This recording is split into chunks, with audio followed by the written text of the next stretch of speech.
Their business practices aren't always perfect, but Nintendo makes games like nobody else. It's true, they don't load their games with microtransactions and day one DLC, or ask you for extra money to arbitrarily play their games like 2 days and 6 business hours early. Scam of the decade so far, that one, but they also have their fair share of games that nobody played. I'm Jimmy for Culture Vultures. I was not allowed to put F-Zero in this video. People need to know about F-Zero. You have to. It's what you do. It's your thing. And these are the Nintendo exclusives that Nintendo themselves seems to have forgotten about. Let's start off with that Italian fella who, with a few simple adjustments, can turn one regular plumber into a Mode 7 murderer.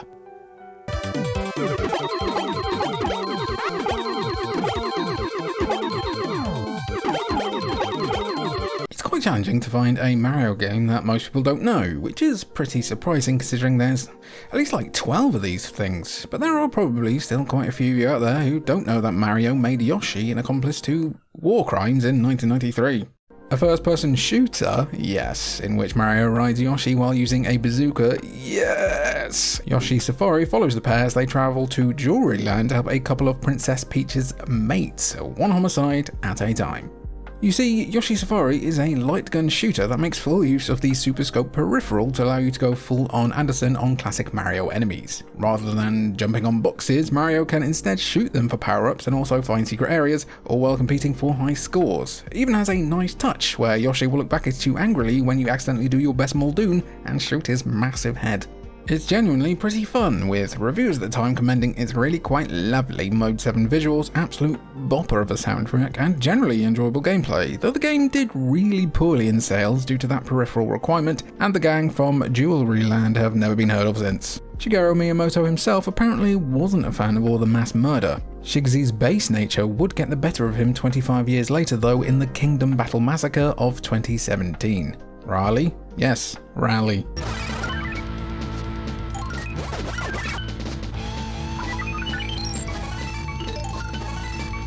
Uniracers, also known as Unirally in Europe, hence that really smooth and natural segue 10 seconds ago, is one of the most important video games in history, though not entirely because of the game itself. But the game is fun and is basically like a precursor to the Trials series, sort of a bit, in which seemingly self-powered unicycles zoom around a track and perform stunts to go faster. It's kind of tricky to perfect and is an unusual 16-bit game in terms of attention to physics and how you play around with those physics in its 3D space. For as fun as Uniracers could be, especially in multiplayer, the real impact of the game could be felt in a courtroom. You know, Pixar, that animation studio known for spreading joy, happiness, and childlike wonder. Yeah, they decided that they owned the rights to unicycles. They sued developers DMA Design for allegedly infringing on the design of a unicycle in Red's Dream, which, I don't know, how different can a unicycle really look? Do you want them to have 2 wheels or something? 2-wheeled unicycles, would that have been good for you?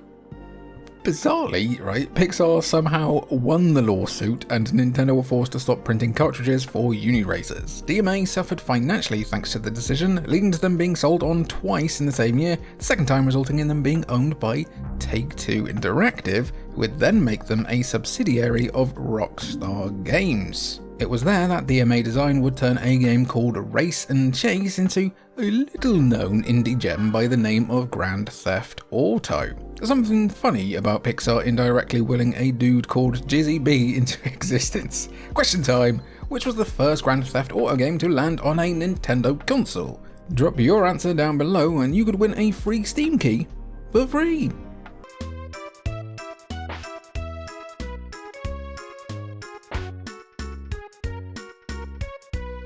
You're probably looking at Power Load Runner, an updated version of Load Runner which originally came out for the NES and a whole host of other platforms, and are thinking, yep, that's an early SNES game, alright? Friend, this came out in 1999.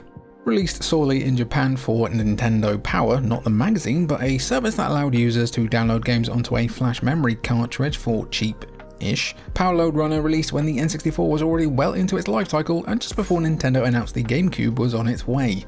Fun bonus fact, the original Bomberman for the NES also recolored some robot sprites from Load Runner for its main character, which has gone on to become the standard Bomberman design. That's all quite crazy, but is Power Load Runner a crazy game? No.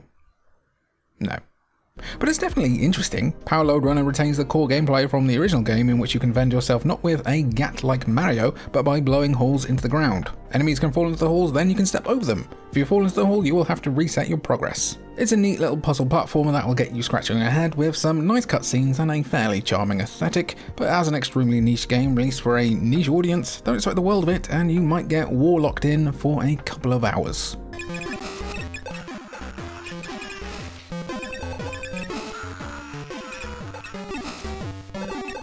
It's really worth at one point doing a whole video on crazily ambitious games in the Game Boy family. The Game Boy Advance had some really wild ones, but Warlocked belongs to the least likely genre to ever come to the Game Boy Color, but somehow still pulls it off. The RTS. Yes, a real-time strategy game on the Game Boy Color. This is the same handheld whose first games looked like this.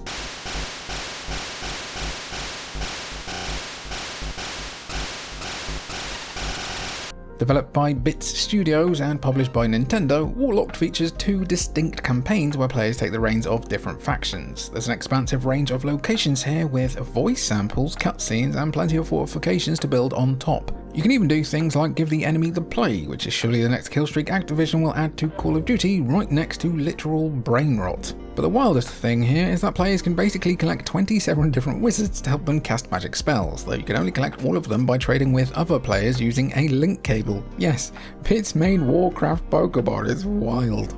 A sequel called Wizards was planned for the Game Boy Advance, but due to Warlock's low sales, not helped by this being a United States exclusive, that never happened. Bits folded in 2008 after pinballing around various licensed games like Constantine.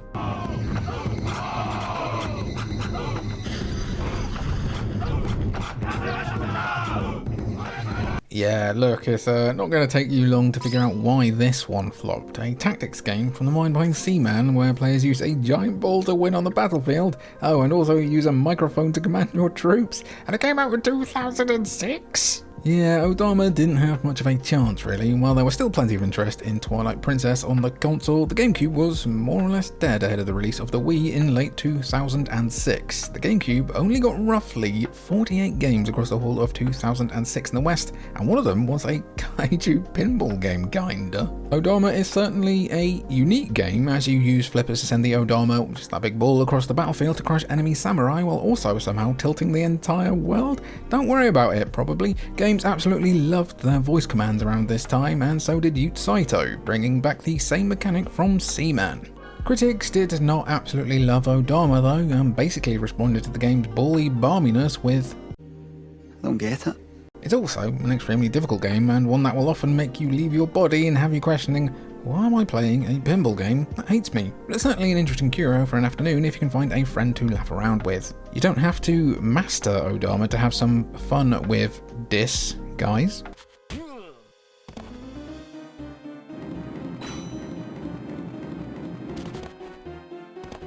If Nintendo has one mascot for the sickos, it's Wario. I mean, look at him. The alcoholic's nose, the same pain smile as me when looking through an AI artist's portfolio, legs that go for centimeters. He's beautiful. Wario is basically Mario in the completely wrong case, but a case could be made that Wario Master of Disguise is one of the most forgotten Nintendo games ever. Released for the Nintendo DS in 2007, Wario Master of Disguise is a Metroidvania-esque game in which Wario ends up getting sucked into a TV and learns to jazz up his wardrobe thanks to a magic wand, with different outfits giving him different abilities. Developed by Suzak, who you might remember from the Game Boy Advance spin-offs for F-Zero. I lied. Wario Master of Disguise does look the part of a Wario platformer, if slightly basic, and Wario absolutely looks like £1,000,000 in his various little numbers, but it's just not very exciting. It simply lacks that Nintendo magic, and that, along with a nonsensical weird story, even by Wario standards, less than convincing stylus controls and some infuriating level design, make Master of Disguise one of the worst reviewed Nintendo published games of the last 20 years. It's not an entirely awful game, but it's quite obvious why this has been mostly just forgotten about entirely. If you like Wario in general, you might get a kick out of Master of Disguise, though like a wee man kick at best. If you enjoy random public domain characters being chucked together, you might get a kick out of this next game too. Abe is ready to go. The Shuggis looks extremely agitated. Be careful, sir. I suppose with the fate of all that's good in the Poor codename Steam. A 3DS game that about 8 people played, despite Nintendo apparently printing 8 million copies of this thing. I don't think it was ever going to build up enough steam to be a success, ever. It's just a fairly hard sell for about 95% of players. Let's compare it to Super Mario in terms of easy marketability, for instance. Okay, so Mario, jump on stuff, beat Bowser. That's it. Now let's do Codename Steam, a steampunk third-person shooter, turn-based strategy game where you fight aliens, team up with Abraham Lincoln to help save Oz from the Wizard of fame, and get your hands on the Necronomicon. Also, Lincoln has a giant mech to help him fight Kaiju. Yeah, so while sickos like you and I will be able to get on intelligent systems' quite insane wavelength without much fuss, it's such a tricky game to explain succinctly that Nintendo didn't really bother with a sing-along trailer probably being as much as they did for its marketing in totality. Everyone gather round, do you hear that mighty sound? A cheer through all the nations for Honest Abe sensation. That's kind of bop though, not gonna lie.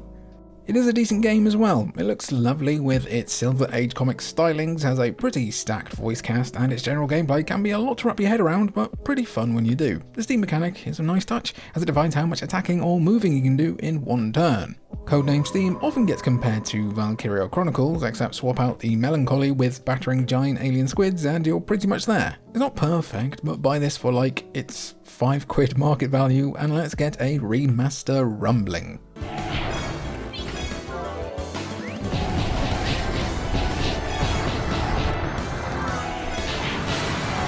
Listen, okay, I really thought it was important to get some kind of Wii U rep in this video. The thing is though, basically everything good on the Wii U that was first party has now been ported, and also Devil's Third. I'm not ready to talk about Devil's Third yet. Not yet. No, I won't do it. So I think due to the current Pokemon situation, i.e. grown-ass men who absolutely would not tell you they were bitten in a zombie apocalypse, it makes sense to talk about Pokemon Rumble U, a forgotten Pokemon game in, well, I'll be honest, an absolute sea of them. Right off the bat, Pokemon Rumble U was going to struggle for much love, as the Wii U could feasibly have been the first home Nintendo console to sport a proper Pokemon RPG, and that's what a lot of fans were not just hoping for, but expecting. What did we get instead? Pokemon Tekken and Pokemon Skylanders meets basically an illegal cockfighting ring. Pokemon Tekken was pretty good though. Yes, so Pokemon Rumble U is an arena battler, kind of, where you chuck toy Pokemon into a Beyblade arena and have them fight each other. A sequel to a 3DS game with the Rumble series beginning on the Wii, Pokemon Rumble U didn't have too much to it really, with you basically scrapping to return toy Pokemon to a shop. It even has NFC figures that you can use to bring specific Pokemon into your game. Yes, it's incredibly 2013. It's a game you'll probably love now if you were young when it came out, but in the cold light of day, all that burns, Pokemon Rumble U is a pretty limited game with really rudimentary graphics, and I hate looking at it. A 49 Metacritic feels a tad brutal considering this was a low-cost eShop download, but the power of teens and kids on their parents' wallets still means it probably earned Nintendo some decent change.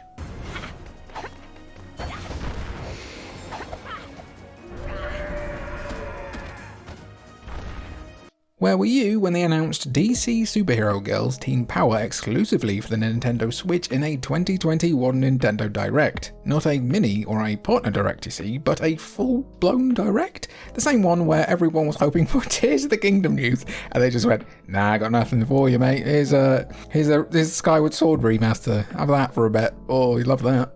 It's funny, but the almost immediate thought I got from DC Superhero Girls Teen Power was that it was an extremely late Nintendo DS game. That's not meant as a slur, but it's the exact kind of licensed game that the DS was propped up by, while us sickos tucked into our Chinatown wars as a kind of platform exclusive that's completely disappeared lately. Published by Nintendo themselves and developed by Toybox Inc., who also developed Deadly Premonition 2.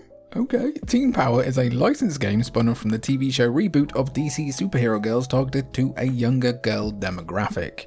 Teen Power is a beat-em-up in which you can take the reins of DC characters like Harley Quinn, Batgirl and Wonder Woman among others, and basically go around and talk to NPCs to start fetch quests and do more beat-em-upping. You get some visual novel-esque storytelling, a social media app revolving around taking selfies, and some simple character customization. And that's really about it. Just like Cosmic Chaos and the Adventures of Crypto and Ace, this is a DC game ultimately marketed to a younger, less likely to understand what VHS is demographic, with the kind of repetitive but just involved enough gameplay you'd expect from something like that. So if you're looking for the next, I don't know, Arkham game on Switch, Team Power might be a bit of a stretch.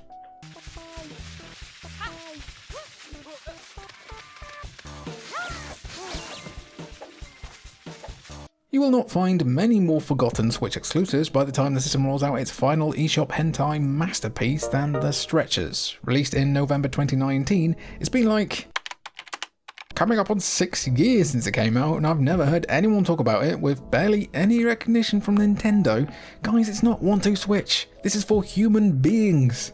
Developed by Tarsier Studios, yes, the Little Nightmares guys, alongside Nintendo themselves, with Yoshiaki Koizumi, director of Super Mario Galaxy, and Katsuya Eguchi, the creator of Animal Crossing, in producer roles. The Stretchers has the creative pedigree, but not the popularity to match. In it, you can team up with a pal to help out people who've come down with a case of the disease across Greenhorn Island. As an EMT, you have to scoop up dizzied denizens, place them on a stretcher, and deal with the wacky physics to load them into your ambulance and eventually drive them to get treatment. The Stretchers is a pretty limited, short game, but is ultimately just meant to be a silly distraction for an afternoon. It's a lot of fun and can genuinely have you cackling at points. If you're a big fan of things like Moving Out, Fall Guys and Human Fall Flat, The Stretchers is likely to scratch the same slapstick itch. However, bizarrely, for a game like this, and something that's probably harmed its viability for some YouTubers to make content on it with friends and basically be the best marketing you could ever have, there's no online co-op. It's just local. That's crazy. You're telling me I can stream this peak on Switch Online, but not play The Stretchers online with my friends? I need to lie down. Outro gang, my sweet, beautiful babies, thank you for joining me and making your way through the whole video. You're one of the exclusive 40% who do. If you want to see a longer version of this video where I pretty much cover every forgotten Nintendo exclusive, which I wouldn't be adverse to doing because that sounds pretty fun, be sure to drop your comments down below for other forgotten Nintendo exclusives. I've been Jimmy for Cultured Vultures. Did I get that right? Is that the name? Did I say Cultured Vultures right? Cultured Vultures? That's the name, isn't it? I've said it too much now. But Cultured. Thanks for watching.